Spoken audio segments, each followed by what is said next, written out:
अस्सलाम वालेकुम वरहमतुल्लाहि वबरकातुहू। ऑथेंटिकेशन ऑफ इस्लाम में खुशामदीद। कैसे हैं आप सब? उम्मीद करती हूँ खैरियत से होंगे। आजकल के दौर में हर शख्स कोई ना कोई परेशानी में मुब्तला है। किसी को माली मसाइल का सामना है तो किसी के रिश्तों पे बंदिश है, कोई कर्ज के बोझ तले दबा हुआ है और कोई अपनी सेहत को लेकर परेशान है। किसी को जॉब नहीं मिल रही तो किसी के साथ कोई मसाइल और किसी के साथ कोई मसाइल। इन मसाइल से निकलने का हल हमें नजर नहीं आता। तो घरों में मसाइल और परेशानियों की बहुत बड़ी वजह फराइज से दूरी है। जब हम अपने घरों में फराइज की अदायगी नहीं करते तो हमारे ऊपर परेशानियां आती हैं और हमारे घरों में बेबरकती आती है। और फराइज में सबसे पहले जिस फर्ज का हिसाब लिया जाएगा वो है नमाज। तो आज हम देख लें कि हमारे घरों में कितने बेनमाजी मौजूद हैं। हमारे नबी सल्लल्लाहु अलैहि वसल्लम की एक हदीस का मफहूम है, जिस घर में एक भी बेनमाजी होता है उसकी नहुसत 40 घर आगे, 40 घर पीछे, 40 घर दाएं और 40 घर बाएं पड़ती है। आज हम खुद अगर अपने घरों में देखें तो कितने बेनमाजी मौजूद हैं। छोटे छोटे बहानों से हम अपनी नमाजों को कज़ा कर देते हैं। शॉपिंग करने गए, नमाज कज़ा हो गई। घर के कामों में उलझे हुए हैं, नमाज कज़ा हो गई। दावत में गए हुए हैं, नमाज कज़ा हो गई। शादी में गए हुए हैं, नमाज कज़ा हो गई। हॉस्पिटल गए हुए हैं तो नमाज कज़ा हो गई। घूमने गए हुए हैं तो नमाज कज़ा हो गई। नमाजों को इतना हल्का समझ लिया कि जैसे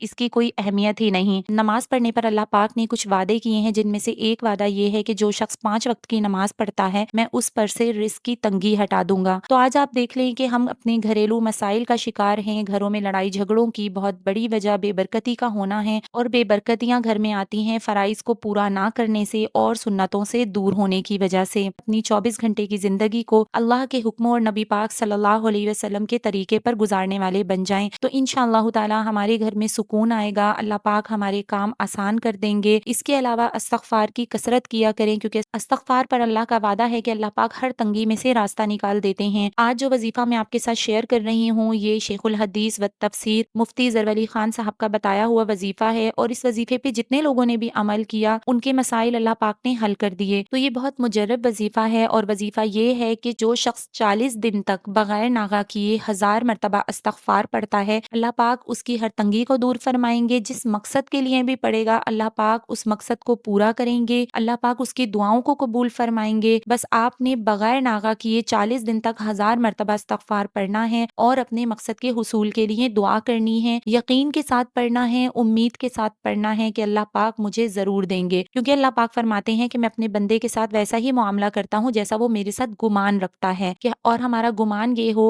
हमारी उम्मीद अल्लाह के साथ ये हो कि मैं ये वजीफा कर रहा हूँ या कर रही हूँ तो अल्लाह पाक मेरे मसाइल को हल कर देंगे। और दिल से अल्लाह पाक से दुआ मांगे। अब दूसरी चीज जो लोगों के जहनों में होगी कि भाई इस्तगफार कौन सा पढ़ना है, तो इस्तगफार आप कोई सा भी पढ़ सकते हैं। अस्तगफिरुल्लाह रब्बी मिन कुल्ली ज़म्बिन व अतूबु इलैह, ये भी पढ़ सकते हैं। नहीं तो अस्तगफिरुल्लाह अल्लज़ी ला इलाहा इल्ला हुवल हय्युल क़य्यूम व अतूबु इलैह, ये भी पढ़ सकते हैं। अगर बड़ा इस्तगफार आप नहीं पढ़ सकते, इतना टाइम नहीं है, तो छोटा इस्तगफार पढ़ लें। अल्लाहुम्मग़फ़िरली भी कह सकते हैं, रब्बिग़फ़िरली भी कह सकते हैं। और जब इस्तगफार पढ़ें तो अल्लाह पाक से अपने गुनाहों पर शर्मिंदगी के साथ इस्तगफार पढ़ें कि अल्लाह पाक मैंने जो गुनाह किए मैं उस पर शर्मिंदा हूँ। और फिर 1000 मरतबा पढ़ने के बाद अल्लाह पाक से अपने मकसद के हुसूल के लिए दुआ मांगनी है। तो इंशाअल्लाह ताला 40 दिन तक जब आप इस अमल को करेंगे तो इंशाअल्लाह ताला अल्लाह पाक जरूर बिल जरूर आपकी मुश्किलों को हल कर देंगे। इस वीडियो को सदका जारिया समझ के शेयर कर दीजिए, क्योंकि आजकल हर शख्स परेशान है और किसी को अपनी मुश्किलात, अपनी परेशानियों का हल नहीं मिल रहा होता। क्या पता कि आपकी एक शेयरिंग से किसी का कोई मसला हल हो जाए। मुझे जरूर अपनी दुआओं में याद रखिएगा। इसी तरह की और बहुत सारी ऑथेंटिक वीडियोस के लिए देखते रहिए ऑथेंटिकेशन ऑफ इस्लाम। अस्सलाम वालेकुम वरहमतुल्लाहि वबरकातुहू।